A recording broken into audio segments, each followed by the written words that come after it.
দেশে বিদেশের লাখো ভক্তের উপস্থিতিতে উল্টো রথ টানের মধ্য দিয়ে আজ শেষ হচ্ছে ঢাকার ধামরাইয়ের শ্রী শ্রী যশো মাধবের রথযাত্রা উৎসব।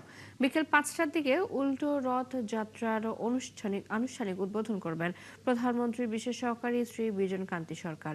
এরপর 6টার দিকে কঠোর নিরাপত্তার মধ্য দিয়ে লাখো ভক্ত রথটিকে উল্টো টেনে যাত্রাবাড়ি এলাকা থেকে রথখোলা যশো মাধবধারী মন্দিরে নিয়ে যাবেন। এরই মধ্যে উল্টো রথের সব প্রস্তুতি শেষ হয়েছে। এদিকে আজ রথযাত্রা উৎসব শেষ হলেও রথ মেলা চলবে মাসব্যাপী।